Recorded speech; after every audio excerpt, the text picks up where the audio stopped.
Hello all student, सभी के लिए राम राम, सभी के लिए राधे राधे। तो हमारी शिक्षण प्रक्रिया में क्या चल रहा था? मनोविज्ञान। क्या चल रही थी? मनोविज्ञान। और कल क्या पढ़ाया हमने? Rajasthan current affairs. क्या पढ़ाया? Rajasthan current affair. आज हम क्या अध्ययन करेंगे? संस्कृत की अति महत्वपूर्ण शिक्षण विधियां। क्या अध्ययन करेंगे? संस्कृत की अति महत्वपूर्ण शिक्षण विधियां, जिसमें हमने 2 क्लास ले लिए हैं। समझ रहे हो ना? जो हमारी प्रीवियस 2 क्लास है उनका अध्ययन पहले करें, क्योंकि बहुत बढ़िया क्लास है। कोई प्रॉब्लम नहीं होएगी, अच्छी क्लास समझ में आ जाएगी। समझ रहे हो ना? तो पहली क्लास में तो हमने संस्कृत के बारे में एक छोटा मोटा अध्ययन प्रस्तुत करो, समझ के आ गए। उसके बाद हमने जैसे संस्कृत की जो शिक्षण विधि है वो हमने आरंभ कर दी। समझ रहे हो ना? संस्कृत की शिक्षण विधि आरंभ कर दी। तो आज हमारा टॉपिक क्या रहेगा? संस्कृत गद्य शिक्षण विधियां। कि जो संस्कृत के गद्य भाग की शिक्षण विधियां वो क्या होती हैं। समझ रहे हो ना? गद्य किसे कहते हैं कि नहीं समझ रहे? गद्य वो प्रक्रिया होती है जिसमें एक तालबंदी होती है। मतलब समझ रहे हो ना? एक तालबंदी नहीं होती है। मतलब जैसे अपन कोई बैग के बोल रहे हैं तो भाई जैसे कह रहे हैं अपन के राम बाजार जाता है, तो ये अपन डिस्क्रिप्टिव वे में बोल सकें कैसे? कि राम बाजार जा रहा है, कैसे बोल देंगे? मतलब अलग अलग व्यक्ति के अनुरूप आके विचार अलग अलग बदलते जाएंगे, तो वो हो जाएगी का एक बड़ी प्रक्रिया, यानी वाइड वे पे ही हुए। तो अब देख लो आगे का हुए। गद्य यानी कि जो गद्य शब्द है, गद्य शब्द बना किससे? किससे बना है? गद्य धातु और अपन को यथ प्रत्यय। जब गद्य धातु और यथ प्रत्यय मिले तो अपन को का बन जावे? गद्य शब्द बन जावे। गद्य का जो शिक्षण है उससे हमें कौन सा ज्ञान प्राप्त होता है, यानी उसका उद्देश्य क्या है? What is aim? समझ रहे हो ना? उसका एम क्या है? तो एम क्या है? गणनम अभिव्यक्ति, यानी कि जैसे कोई वाक्य है तो उसका हम अर्थ ग्रहण करेंगे। अर्थ ग्रहण करने के बाद उसे हम अभिव्यक्त करेंगे। समझ रहे हो ना? अपनी भाषा में एक अलग वे में उसको अभिव्यक्त करेंगे। तो गद्य शिक्षण का जो उद्देश्य वो क्या हो गया? ग्रहण करके अपनी अभिव्यक्ति प्रदर्शित करना। इससे आगे हम बढ़ेंगे।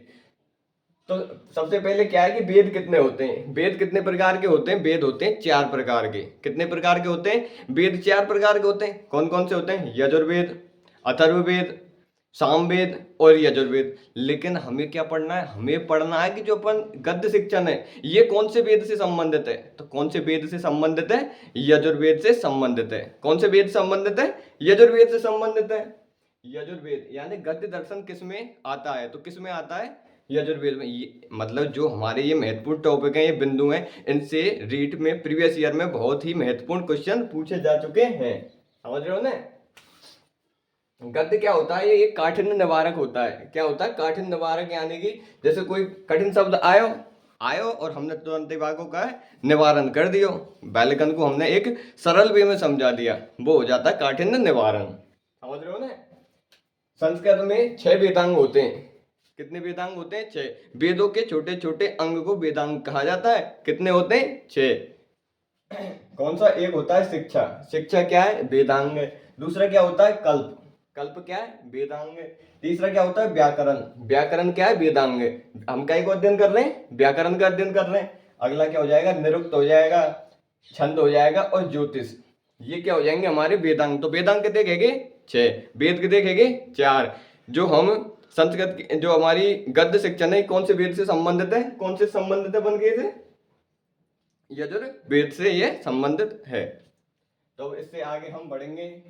गद्य के कितने प्रकार होते हैं? अब हम गद्य शिक्षण पढ़ रहे हैं लेकिन हमको यूं नहीं पता कि गद्य के प्रकार हो कि नहीं हो। तो गद्य के प्रकार होते हैं 2। पहला क्या होता है? कथा। दूसरा क्या होता है? हमारा आख्यानिका। क्या होता है? आख्यिका। समझ रहे हो ना? जैसे कोई इतिहास की कथा ने तो तुम जानते होंगे, जैसे सत्यनारायण की कथा करा दी भाई साहब, तो ये हो गई हमारी कथा। लेकिन आख्यायिका क्या होती है? समझ रहे हो ना? आख्यायिका क्या होती है? जैसे हमारे आंखों के आगे कोई चीज आई और हमने वो रिकॉग्नाइज करी और फिर हमने अपने जो ज्ञान के आधार पर वो लिखी, वो है गई आख्यायिका। समझ रहे हो ना? ये हमारी क्या है? इतिहास से संबंधित होती है। क्लियर? आगे बढ़ेंगे अब। जो और अपन की कह जाएगी जो संस्कृत गद्य शिक्षण है, बाकी विधि अब खान से चालू है गई यहाँ से। कहाँ से चालू है गई? यहाँ से। पहली विधि कौन सी है? उद्बोधन या अर्थबोध विधि। समझ रहे हो ना? पहली विधि कौन सी है संस्कृत व्याकरण शिक्षण की? जो का गद्य भाग की उद्बोधन विधि। उद्बोधन या अर्थबोध, यानी कि उद्बोधन विधि को क्या कहते हैं? अर्थबोध विधि कहते हैं। ये क्या है, सर्वश्रेष्ठ विधि है। काय की सर्वश्रेष्ठ विधि है? गद्य शिक्षण की सर्वश्रेष्ठ विधि कौन सी है? उद्बोधन विधि या अर्थबोध विधि, जिसमें कठिन शब्दों का जो अर्थ है उसे हम ग्रहण करते हैं और अच्छे से उनका अर्थ ग्रहण कर लेते हैं। ये कैसी मनोवैज्ञानिक यानी साइकोलॉजिकल विधि है, कैसी चिंतन पर आधारित है। समझ रहे हो ना? जैसे हमारे लिए एक श्लोक आ गया और हम उसका चिंतन करेंगे कि इसका जो हिंदी अर्थ है क्या होगा, तो ये हो जाएगी क्या, चिंतन पर आधारित विधि हो जाएगी। फिर क्या हो जाएगी, प्राथमिक स्तर। समझ रहे हो ना? प्राथमिक स्तर यानी L1, ओनली फॉर L1 के लिए ये सर्वोत्कृष्ट, ये नहीं है कि L2 के लिए भी हो जाएगी। सहायक सामग्री द्वारा अर्थबोध, यानी कि हमारे पास जैसे कोई सामग्री है उसके द्वारा ही हम क्या है इसका अर्थबोध कर लेंगे। जैसे हमारे पास एक मॉडल है, मॉडल पे फोटो बना लियो महात्मा गांधी को, 2 चश्मा लगाया टेंट बना दी, तो ई का है को हम मॉडल के द्वारा महात्मा गांधी के बारे में हमने जानकारी प्राप्त करी और बाकी बारे में हमने डिटेल में अध्ययन कर लियो, तो ई का है वो उद्बोधन या अर्थबोध विधि। ऐसे ही भगत सिंह है, भगत सिंह की पगड़ी बना दी, फिरोजू एक पॉइंटर ले लियो, तो फिरोजू भगत सिंह के बारे में अपन ने छात्रों को बता दिया, तो ये कह जाएगी उद्बोधन विधि, यानी अर्थबोध कर देंगे हम किसी विशेष सामग्री के द्वारा और एक विशिष्ट पहचान है हम बताएंगे, तो वो हो जाएगी उद्बोधन विधि। अगली कौन सी हो जाएगी, प्रश्नोत्तरी विधि या सुकराती विधि। प्रश्नोत्तरी विधि को हम सुकराती विधि भी कहते हैं। समझ रहे हो कि नहीं समझ रहे? सुकराती यहाँ क्यों कहते हैं? क्योंकि यह सुकरात ने दी थी। किसने दी थी? सुकरात ने। प्रश्नोत्तरी विधि में क्या होता है ये भी तो हमें आना चाहिए कि प्रश्नोत्तरी विधि में क्या होता है। इसमें जो शिक्षक है वो छात्र से प्रश्न करता है और प्रश्न करने के बाद क्या है, वह यह अपेक्षा रखता है कि प्रत्येक छात्र मुझे उत्तर दे।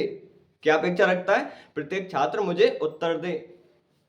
ये तो है कि हमारी प्रश्नोत्तरी विधि, ये हाई लेवल को है। प्रश्नोत्तरी विधि हाई लेवल के लिए, अपन के लिए मतलब L1 के लिए नहीं है। प्रवचन विधि अगली कौन सी आ जाएगी, प्रवचन विधि। प्रवचन विधि को क्या कहते हैं? कथन विधि। समझ रहे हो ना? प्रवचन, अब जैसे अपन चले गए खाऊं भागवत सुनवे चले गए, ऐसे रामायण को पाठ सुनवे चले गए, तो वहां का है कि जैसे एक पंडित होगा, विद्वान होगा, तो वो क्या देगा? प्रवचन। समझ रहे हो ना? क्या देगा? प्रवचन। मतलब वो अपने कथनों को कहेगा और अपने कथनों को अपनी भाषा में वो अभिव्यक्त करेगा, और जिस भाषा में वो अभिव्यक्त करेगा वो हो जाएंगे प्रवचन। और इन प्रवचनों को जब हम अपने आप में अर्थबोध करेंगे, यानी कि उन ज्ञान है हम अपने जीवन में ढालेंगे और जिन विधि के द्वारा डालेंगे वो हो जाएगी हमारी प्रवचन विधि। समझ में आई कि नहीं आई? शिक्षक अपने कथनों के अर्थ हेतु अनेक प्रवचन देता है। समझ रहे हो ना? यानी कि जो शिक्षक होता है वो अपने कथनों को जो स्पष्टीकरण है उसके लिए अनेक प्रवचन दे देता है। समझ गए ना एकदम? अब प्रवचन विधि की क्या है कि अनेकों प्रविधियां होती हैं। प्रविधि क्या होती हैं? प्रविधि होती है एक तो विधि, एक विधि हो भैया, विधि क्यों विधि है गई। समझ रहे हो ना? एक तो बाबा, एक हो बाबा की संतान, अभी कह जाए संतान क्यों संतान है गई, तो वो हो जाएगी अपन क्या, प्रविधि हो जाएगी। समझ गए ना? तो यह प्रवचन विधि की सबसे पहली प्रविधि कौन सी है? अनुवाद विधि। अनुवाद क्या होता है? जैसे कोई कठिन शब्द आयो तुरंत ही अनुवाद करके हमने बता दियो, ये है कि हमारी का अनुवाद विधि। लेकिन अनुवाद है छात्र थोड़ी कर सके, शिक्षक ही तो करेगो कि नहीं करेगो, तो ये हो जाएगी का अपन की शिक्षक केंद्रित हो जाएगी और प्राथमिक स्तर के लिए उपयोगी है। अगली कौन सी हो जाएगी? कोश विधि। कोश विधि समझ रहे हो ना? कोश यानी कि कोश का अर्थ हम ये ले सकते हैं पर्याय। क्या? पर्यायवाची शब्द। समझ रहे हो ना? पर्याय यानी कोश विधि, यानी पाठ के पदों का शिक्षक पर्याय द्वारा बोध कराता है। यानी कि जैसे अब कोई कठिन शब्द आयो, अब वह कठिन शब्द को हम सिमिलर वर्ड यानी कि पर्याय वर्ड ढूंढेंगे, फिर वाक्य द्वारा हम वाक्य का करा देंगे बोध, यानी अर्थ ग्रहण करा देंगे, तो वो कह जाएगी अपन की कोश विधि। कौन सी है जाएगी? कोश विधि। कोश विधि यानी पर्याय द्वारा। किसके द्वारा? पर्याय यानी सिमिलर वर्ड द्वारा। अगली कौन सी है जाएगी? पारिभाषिक विधि। कौन सी? पारिभाषिक विधि, यानी शिक्षक परिभाषा शब्द को उदाहरण द्वारा समझाता है। अब जैसे कोई शिक्षक है तो भैया परिभाषा शब्द आ गई, यानी कि सबसे पहले आ गई क्या? विकर्ण की परिभाषा क्या होती है। लेकिन हम पे तो नहीं आवे क्यों, पढ़ी नहीं हमने, लेकिन अब तो पढ़ रहे हैं हम, तो वह परिभाषा हम जब शिक्षक एक अपने शब्दन में एक उदाहरण देके और फिर समझाए, जैसे भैया ये त्रिभुज हो गए, ये यहाँ में समकोण है और ये समकोण के जो सामने की है ये है जाएगी अपन की का कर्ण या विकर्ण। समझ रहे हो ना? उदाहरण देके हमने बता दिया तो ये का है जाएगी अपन की परिभाषिक विधि। अगली कौन सी हो जाएगी? टीका। टीका समझ रहे हो ना क्या होता है? टीका होते हैं शॉर्ट नोट्स। समझ रहे हो ना क्या होते हैं शॉर्ट नोट्स। यानी कि जो शिक्षक है वो मतलब टीकाएं बना करके, प्राचीन टीकाएं जैसे कोई कटिंग बना लिए रखें। जैसे एक तो 2021 में काऊ ने 10वीं करी और एक 2022 में 10वीं करी। आयो कि नहीं समझ में? तो जो ने 2021 में 10वीं करी तो वो तो पढ़ाए हुए हो। तो जो 2021 में पढ़ाए हो तो शिक्षक ने एक विशेष टीका या नोट्स बनाए होंगे। बिना नोट्स 2022 में शिक्षकों के लिए पढ़ा, मतलब बालकों के लिए पढ़ा देता है, तो वो क्या हो जाएगी? टीका विधि। समझ रहे हो ना? टीका विधि हो जाएगी। तो ये तीनों विधि कैसी है हमारी? हाई लेवल के लिए। किसके लिए? हाई लेवल के लिए, यानी कि उच्च स्तर के लिए हैं। तो यहाँ पे हमारी जो आज की क्लास अति महत्वपूर्ण क्लास है, जिसमें से आपके लिए ज्यादा नहीं तो 2 क्वेश्चन 100% आएंगे। समझ रहे हो ना? 2 क्वेश्चन कहीं नहीं जा रहे। अगर ई पढ़ लियो तो 2 क्वेश्चन आपके आ जाएंगे। और अगर वीडियो अच्छी लगे तो लाइक करो, सब्सक्राइब करो और कमेंट करो। कमेंट बढ़िया होना चाहिए, और सब्सक्राइब तो देखो पॉपुलैरिटी बढ़ानी पड़ेगी। तो सभी के लिए राम राम, और बढ़िया से पढ़ो दोबारा।